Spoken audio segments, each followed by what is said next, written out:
Amstrad fans, check out that gorgeous box out there. Yes, we're looking at Turbo Outrun, and if you see the title screen there, it's produced by i.c.e. If you watch my previous video, Cisco Heat, you know who I'm on about by i.c.e. So we're looking at another i.c.e. developed game, famous for crap racing arcade game conversions to the Amstrad. See Cisco Heat, the last video I did, and also games like Hydra and unfortunately Chase HQ 2. So yeah, another famous arcade racing coin-op conversion.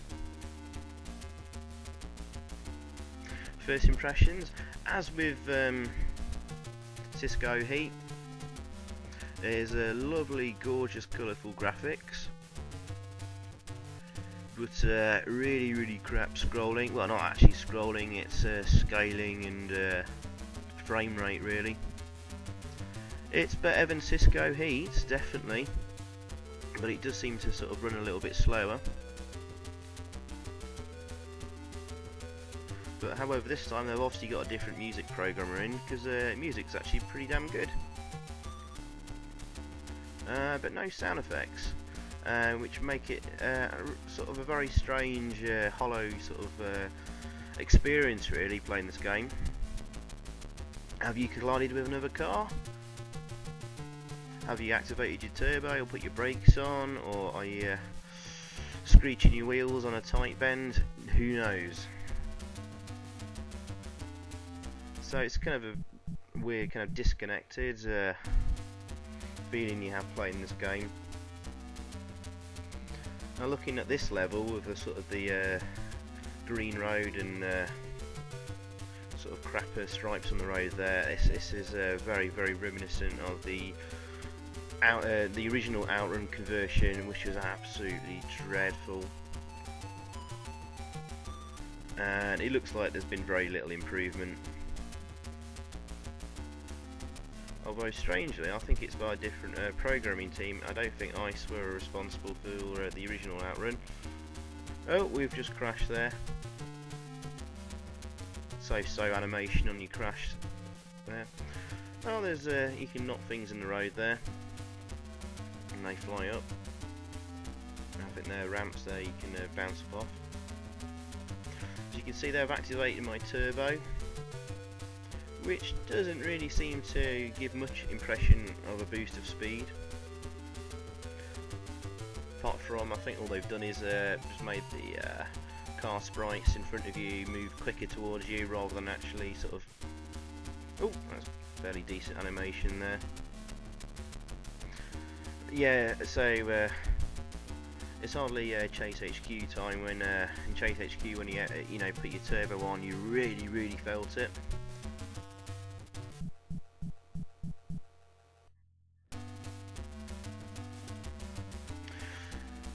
So yeah, we crashed a couple of times there on that level, but that was just me being really crap. To be honest, it's quite hard to crash in this game. I mean, basically, if you keep an eye on my speedometer there, I hardly ever actually put the brake on or reduce my speed for bends. I go into bends at full speed, just holding down the direction key to steer. And 99 times out of 100 you'll steer around the no problem at all. You won't slide off the track. So you know, it's not particularly challenging. Although you'll notice throughout this game, I actually complete this. Obviously, being a long play, but I did this on my first go, and I haven't played this game in, I don't know, probably nearly 10 years. Now, I do run out of time, and I use my credits. I use a few credits, but I truly believe, right, as you'll see, as I sort of improve, as I've, you know, this is the first time I've played the game in a while, that as I sort of improve in, you know, managing not to crash or hit other cars, that my speed's been on full pretty much the entire, you know, lap or whatever, and time still manages to run out. Honestly, I try this with avoiding all the cars, taking the bends correctly, not losing any speed, and time has eventually run out anyway, and I've lost the credit. So unless there's some magical thing in this game I'm supposed to be doing, then I'll be blowed. So you're going to use a few continues, and you get a really healthy 6 continues to beat the game with. I'll use a few of them and complete it on my first go. I think I remember when I first got this game, I was at the end of my teenage years, or middle of my teenage years. God, when did I get this? Full price. I think I paid $9.99 on cassette. Yeah, I think I completed this on my first go back then when I was a kid. And obviously on cassette it will have a horrendous multi-load. The levels are quite short, and each level has to load up from cassette. Obviously I'm playing the disc version emulated here. So, you know, I wasn't that particularly happy with my purchase. Although I really did love the arcade original, and I was kind of like really pleased with, like, you know, like the lovely graphics here. I think that's really nicely used colours there, which really shows the Amstrad palette off to its you know, full use.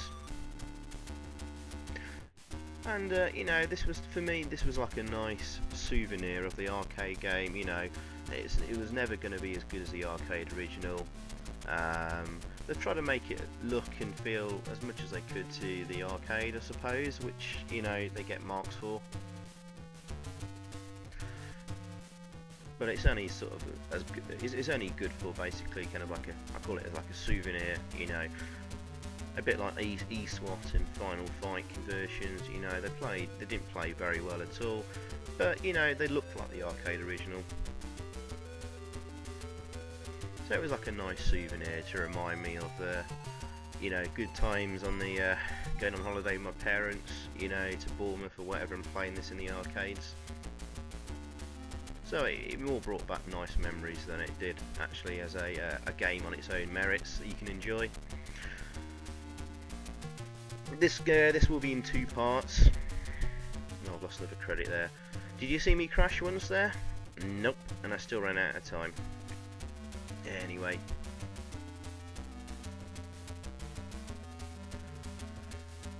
So yeah, anyway, in comparison to the other versions I've seen, I think the same programmers did the Spectrum version. Now obviously Spectrum suffers from a lack of colours. That's just, you know, that's just the machine. You know, it only had a few colours available. That's you know, that's what it was. Obviously it was sort of monochrome with splashes of colour here and there. It had nicely actually detailed sprites, and I think it actually played quite a bit smoother, if I'm being honest. Well, it's very similar to this version. The Amstrad version's a little bit sort of choppier with its scaling and stuff, but has much nicer graphics. But the Spectrum version, though, I have to give it credit. You know, it did have in-game music, exactly the same tune as this one, but it had a different music, for the next level. So you had two soundtracks joining game, this one and another one, and it alternated between the two. Amstrad only has the same tune playing all the way through, but the Spectrum version managed to get sound effects in it as well. And to me, watching the videos on YouTube that Spinny Fuckers put up and stuff, my good friend on YouTube, it makes a hell of a difference, because you kind of feel like, well, you know, I'm actually controlling a car. Oh yeah, forget about your tyres and this. I'd go for the high power engine first, and then the turbo.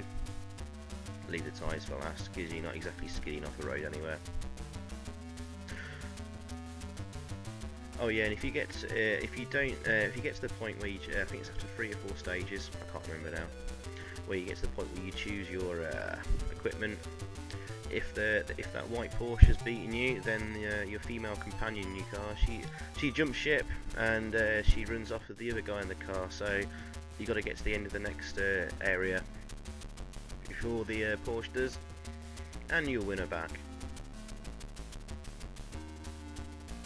So yeah, I was just saying about the Spectrum version, that had sound effects, makes a huge amount of difference. You know, you kind of feel like you're actually control the car then. Actually, if we did an 8-bit wars, the Spectrum version would probably win. Now, I do like the Commodore version as well, actually, but that's, you know, it's almost like an entirely different game. It certainly does not feel any way like the arcade it's converted from. They've kind of gone ahead and you know, kind of done their own thing with it and made it a very playable sort of racing game by the looks of it. But again, that suffers from you know, it's very, very basic graphics, not much use of colours. Whereas this looks gorgeous. I mean, if you took a screenshot, you think, wow, that looks pretty nice. But you know, watching it in action, not so impressive.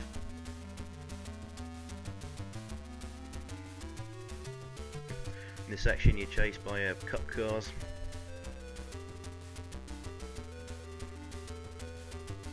I mean, really, you've just got to get to the end of the stages before time runs out.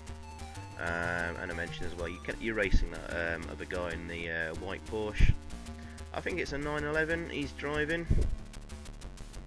Could have been a 928, I can't remember now. I'm sure it's probably a 911 he's driving. And we're in a Ferrari F40. Two of my favourite cars of all time. Talked about another one in my previous video.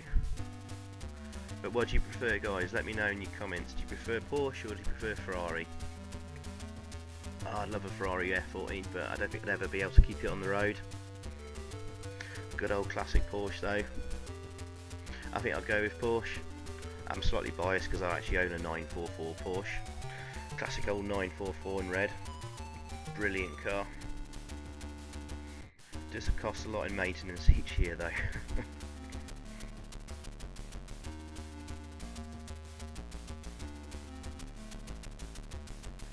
But the Ferrari F40, that's my favourite Ferrari, purely because it's using Outrun, and that's good enough for me.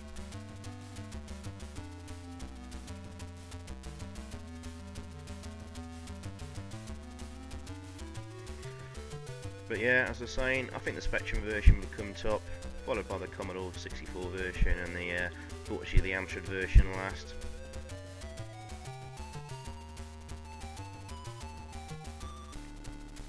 But seeing as it's from i.c.e, who are, you know, I've talked about them in a previous video. I don't know how they managed to get contracts for so many arcade racing conversions, because they were all terrible. This is probably the best of the bunch they produced out of Hydra and Cisco Heat, and I think a couple of others maybe. You know, it's kind of like, I sort of enjoyed it for the 30 minutes it took me to complete it. I'd certainly never return to it again. So it gets a 5.5 out of 10, I reckon, overall.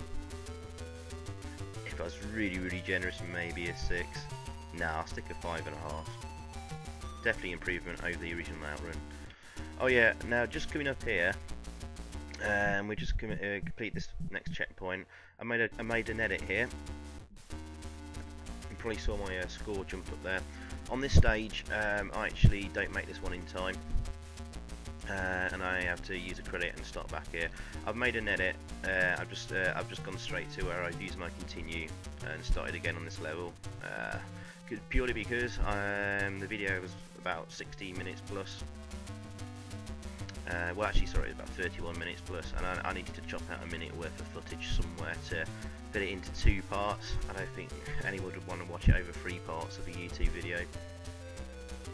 You've probably already stopped watching anyway. But yeah, I promise you, I completed this on my first go, even though you used a few credits. They've obviously given so many credits because they realised it was broken in terms of the time ticking down, that it was pretty much impossible. It is impossible to get through on 1 credit, unless anyone can show me otherwise. Anyway, who cares, it's not a particularly good game. You get to see the game all the way through. And there is an ending of sorts as well. You might want to check that out. Nice, they actually sort of bothered. Nowhere near as good as the Commodore 64 ending, or actually the Commodore 64 presentation overall. It had a fantastic title screen and music. Amstrad version always comes at the bottom of the pile. Anyway, thanks for watching, and see you in the next video and enjoy the next part. Cheers, bye.